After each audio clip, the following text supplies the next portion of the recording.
मैंने एक open compressor जो है उसके साथ दो वाल जो हैं वो शो किए हैं।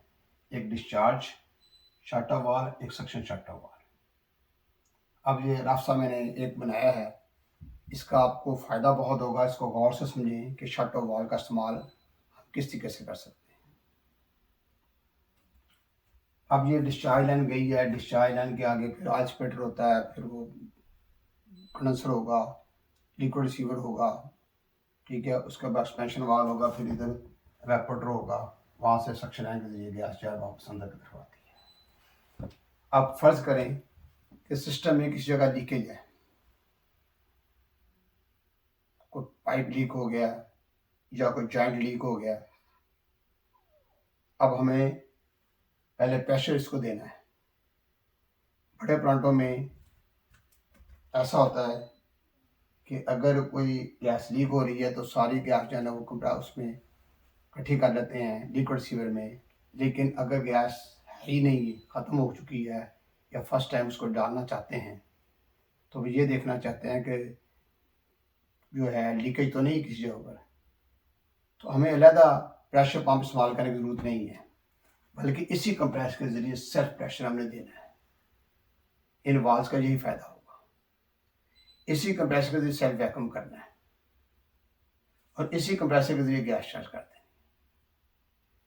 अब यहाँ पर हमें क्या करना है, डिस्चार्ज साइड की तरफ भी एक गेज लगाई हुई है, सक्शन साइड की तरफ गेज लगाई हुई है। इधर लो प्रेशर गेज लगा लिया, इधर हाई प्रेशर गेज लगा लिया। अब हम इस सिस्टम के अंदर हवा का प्रेशर देना चाहते हैं, हवा का प्रेशर देना चाहते हैं। उसके लिए क्या है, ये देखें, ये फुल बैक शिफ्ट करेंगे तो गेज पोर्ट बंद हो जाएगी। अगर फुल फ्रंट शिफ्ट कर देंगे तो ये वाला ऐसा डिस्चार्ज लाइन जो है ना ये बंद हो जाएगी। दरमियान में रखें तो ये पोर्ट खुली रहेगी। कौन सी पोर्ट है? Compressor port. इसी तरीके से अब ये मिड पोजीशन में है, गेज पोर्ट भी खुली हुई है, गैस पोर्ट भी खुली हुई है, कंप्रेसर पोर्ट हर हालत में खुली रहती है। अब हमने इसको आम हवा का प्रेशर देना है, तो फिर हम क्या करेंगे कि ये जो है इसको थोड़ा ऊपर कर लेंगे।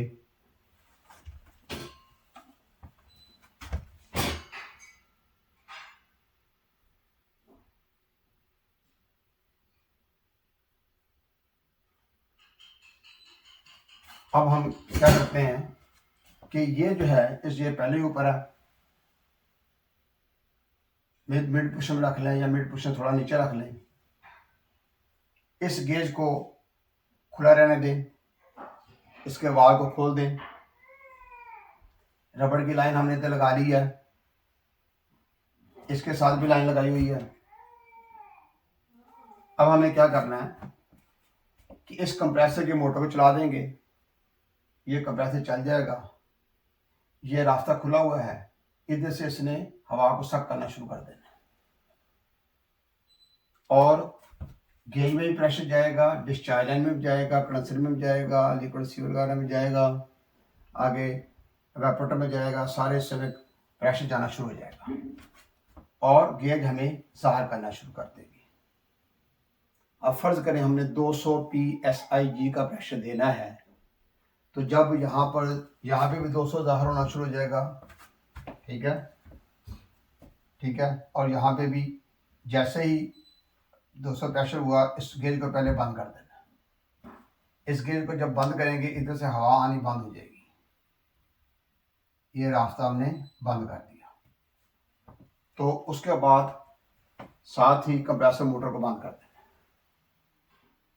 अब इस सिस्टम के अंदर 200 तक प्रेशर आ गया। जब 200 PSI प्रेशर आ चुका है तो फिर हमें क्या करना है कि सोप सेट के ज़रिए, साबे की झाग के ज़रिए तमाम जोड़ों को चेक करना है। अगर एक जगह आवाज़ें लीक है वो तो बात से पता लग जाएगा, आवाज़ें आनी शुरू हो जाएंगी। अगर कोई आवाज़ वगैरह क्लियर नहीं हो रही तो फिर हमें एक सिरे से शुरू होना, डिस्चार्ज लाइन से शुरू होना है। अगर आर्चपेटर लगा हुआ उसको चेक करना, उसके बाद डिस्चार्ज लाइन लगी हुई है, वो है कंडेंसर है, उसको पूरा चेक करना, फिर लिक्विड रिसीवर को चेक करना। यही सबसे मेहनत तलब काम होता है, ठीक है। मुश्किल नहीं होता, मेहनत तलब है, लेकिन वहाँ ऐसे चलते जाएंगे सक्शन लाइन तक पूरे जॉइंट्स को चेक कर लेना।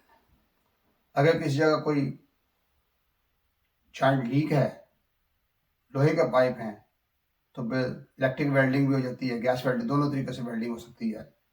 बाहर तो वो उस जोड़ को यानी लगाना है, जॉइंट लगाना है। अगर कॉपर जॉइंट है तो कॉपर जॉइंट लगा लेना है। तो मकसद ये है कि उसको जहाँ पे लीकेज है उस जगह पर निशान लगाएं, जगह को अच्छी तरह एक मास साफ करें, प्रेशर बाहर निकाल दें।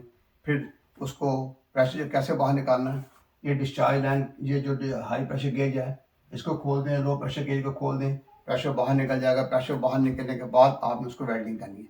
लेकिन अगर कोई फ्लेयर नट लूज़ है, उसको आप टाइट कर देते हैं तो क्या वो प्रेशर जो है ना वो रुक जाता है और वहाँ पर लीकेज नहीं है।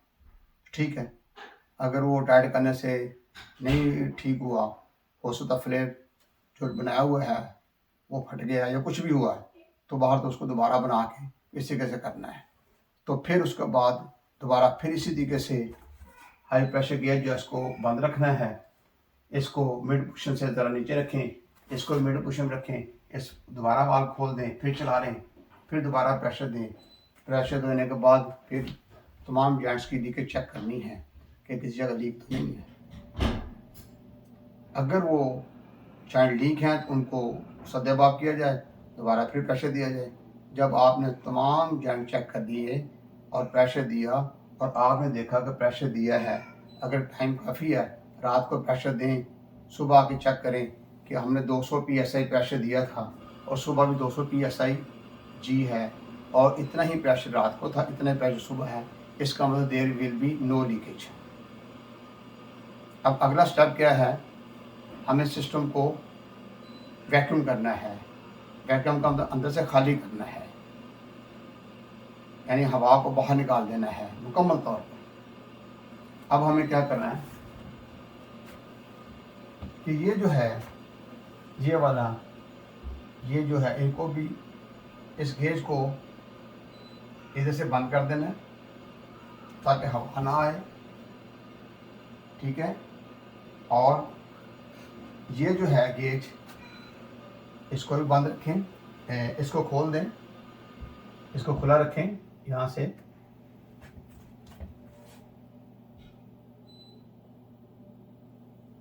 और फिर हम उस कंप्रेसर को चला देंगे। और ये वाला सा जो है, ये वाला सा, ठीक है ना, इसको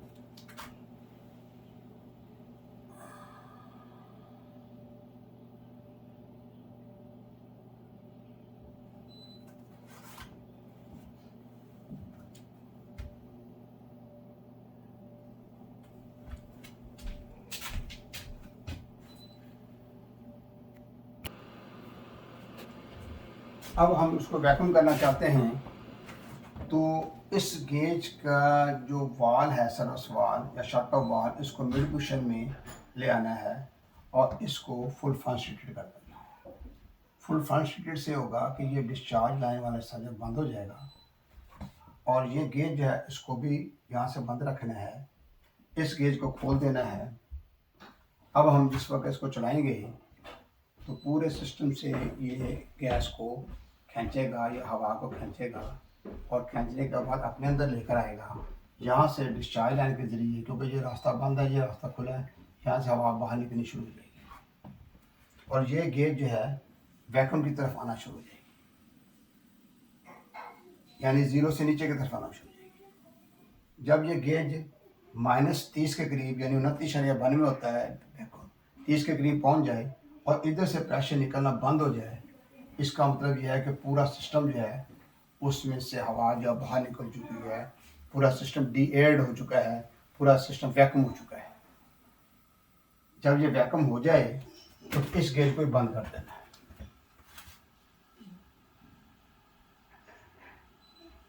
जब इस गेज को बंद कर देंगे, ठीक है, उसके बाद मोटर को बंद कर दें तो अब पूरा सिस्टम के अंदर वैक्यूम मौजूद है। इसका भी 10 से लेकर 15 मिनट इंतज़ार करें कि वैक्यूम के ऊपर सुई स्टैंड है, 0 से नीचे वैक्यूम पर लो प्रेशर गेज जो है इस पर वैक्यूम के ऊपर जहाँ थी वहीं पर है, सुई वापस तो नहीं आई, ये भी क्लियर करता है कि इसके अंदर लीकेज नहीं है और सिस्टम जो है पूरा जो है वो खाली हो चुका है, उसके अंदर किसी किस्म की हवा नहीं है। क्योंकि अगर हवा ने ही कूलिंग करनी होती तो फिर इतनी महंगी गैस चार्ज करने की क्या ज़रूरत थी।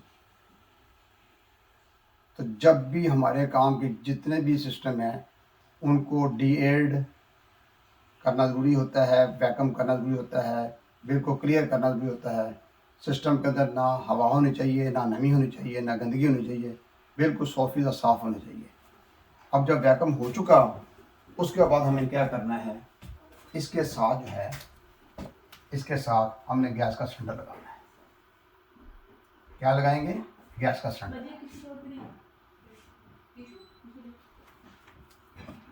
अब गैस का सिलेंडर जो है जब हम इसके साथ लगाएंगे तो फिर आप देखिएगा कि ये हमारे पास गैस का सिलेंडर है।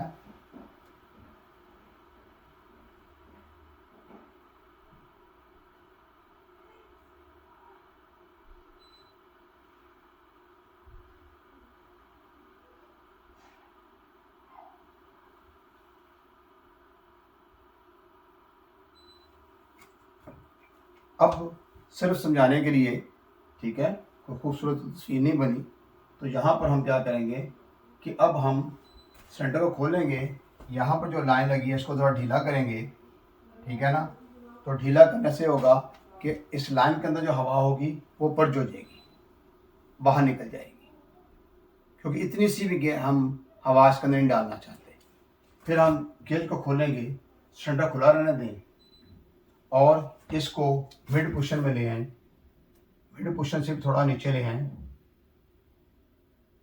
इस तरीके से सीट इधर आ गई, इसकी सीट यानी दोनों वॉल जो है ना मिड पोजीशन के अंदर है और सीट जो है थोड़ी सी मिड पोजीशन बेशक नीचे रखें या दरमियान में रखें, कोई मसला नहीं है।